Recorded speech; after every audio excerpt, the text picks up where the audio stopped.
Clip number 116 قرآن پاک کی سورہ آل عمران کی آیت نمبر 50 سے لے کر 53 تک کی تلاوت، ترجمہ، تفسیر قرآن صراط الجنان سنیں گے۔ بسم اللہ الرحمن الرحیم۔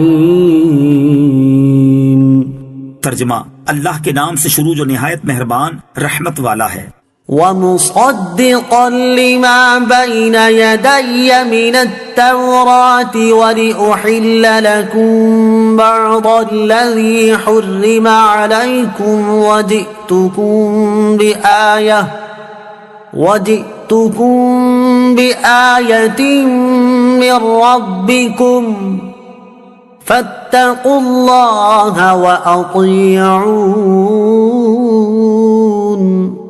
ترجمہ، اور مجھ سے پہلے جو توریت کتاب ہے اس کی تصدیق کرنے والا بن کر آیا ہوں، اور اس لیے کہ تمہارے لیے کچھ وہ چیزیں حلال کر دوں جو تم پر حرام کی گئی تھی، اور میں تمہارے پاس تمہارے رب کی طرف سے نشانی لے کر آیا ہوں، تو اللہ سے ڈرو اور میری اطاعت کرو۔ وَمُصَدِّقًا، اور تصدیق کرنے والا۔ حضرت عیسیٰ علیہ السلام توریت کی کتاب اللہ اور حق ہونے کی تصدیق کے لیے بھی تشریف لائے تھے، اور اس کے بعض احکام کو منسوخ فرمانے بھی۔ چنانچہ بعض وہ چیزیں جو شریعت موسیٰ علیہ السلام میں حرام تھی، جیسے اونٹ کا گوشت اور کچھ پرندے، تو آپ علیہ السلام نے انہیں حلال فرما دیا۔ آیت سے معلوم ہوا کہ انبیاء کرام علیہ السلام اذن خداوندی سے حلال و حرام فرمانے کے مختار ہیں، کیونکہ آپ علیہ السلام نے فرمایا کہ میں حلال کرتا ہوں۔ حلال و حرام کرنے کی نسبت انبیاء کرام علیہ السلام کی طرف اور بھی کئی جگہوں پر کی گئی ہے۔ چنانچہ نبی کریم علیہ السلام کے بارے میں سورہ اعراف آیت نمبر 157 میں یہی نسبت موجود ہے۔ اس کی مزید تفصیل جاننے کے لیے فتاوی رضویہ کی 30ویں جلد میں موجود اعلیٰ حضرت امام احمد رضا خان علیہ رحمت الرحمان کی کتاب الامن والعلا کا مطالعہ فرمائیں۔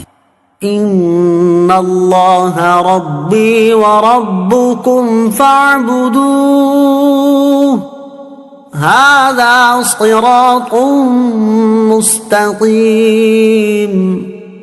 ترجمہ، بے شک اللہ میرا اور تمہارا سب کا رب ہے، تو اسی کی عبادت کرو، یہی سیدھا راستہ ہے۔ ان اللہ ربی وربکم، بے شک اللہ میرا اور تمہارا سب کا رب ہے۔ حضرت عیسیٰ علیہ السلام کا یہ فرمانا اپنی عبدیت یعنی بندہ ہونے کا اقرار اور اپنی ربوبیت یعنی رب ہونے کا انکار ہے۔ اس میں عیسائیوں کا رد ہے۔ گویا فرمایا کہ میں اتنی قدرتوں اور علم کے باوجود بھی خدا نہیں بلکہ خدا کا بندہ ہوں۔ اس سے معلوم ہوا کہ انبیاء و اولیاء کے معجزات یا کرامات ماننا شرک نہیں، اور اس سے یہ لازم نہیں آتا کہ ہم نے انہیں رب مان لیا۔ اس سے مسلمانوں کو مشرک کہنے والوں کو عبرت پکڑنی چاہیے۔ فلما احس عیسیٰ منہم الکفر قال من انصاری الی اللہ قال الحواریون نحن انصار اللہ آمنا باللہ واشہد بأننا مسلمون ربنا آمنا بما انزلت واتبعنا الرسول فاکتبنا مع الشاہدین۔ ترجمہ، پھر جب عیسیٰ نے ان بنی اسرائیل سے کفر پایا تو فرمایا اللہ کی طرف سے ہو کر کون میرا مددگار ہوتا ہے؟